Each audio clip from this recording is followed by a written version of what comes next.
Well, we're off to a great start today. Hopefully, you're already feeling inspired. But another thing that gets me inspired is a good, catchy song. Do you ever wonder if there is a science behind those catchy songs and how they get stuck in your heads? I've always wondered that. And fortunately for us, Jocelyn has the answer. If you listen to a song and all of a sudden you find it plays over and over in your head,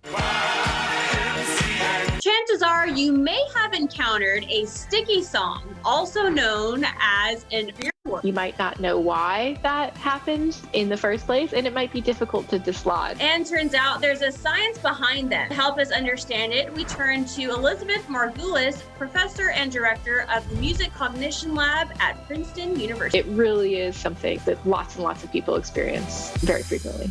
First, let's take a look at the term coined by experts to define sticky song: involuntary musical imagery. It's really indistinguishable with the term earworm. By musical imagery, you just mean the same way you'd think about visual imagery. So think about the song Hotel California. Welcome to the Hotel California. Right? You can kind of create a pretty vivid auditory image of that often. Meanwhile, the involuntary part explains how they appear out of nowhere, triggered even by simple things such as, oh, there's a cute dog walking by me on the street. Now, who let the dogs out is stuck in my head. Who let the dogs out?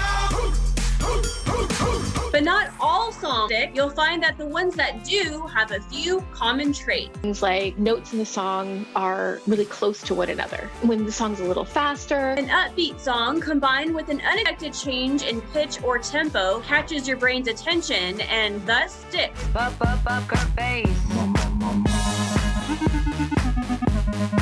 It has to be sufficiently ordinary for you to really be able to form expectations about it and remember it, but also sufficiently kind of unusual. You've probably thought of a few, which beg the question, do we love them or hate them? People generally said that most experiences of earworms were kind of okay. Where I think the knee-jerk thought about earworms is that it's like this torturous kind of experience, which of course it can be. But often they're kind of okay for people. But if you do catch the unpleasant kind, here's how to get rid of them. Chewing gum. When you have a song stuck in your head, you're likely also moving your mouth, singing along to it. So chewing gum will disrupt that.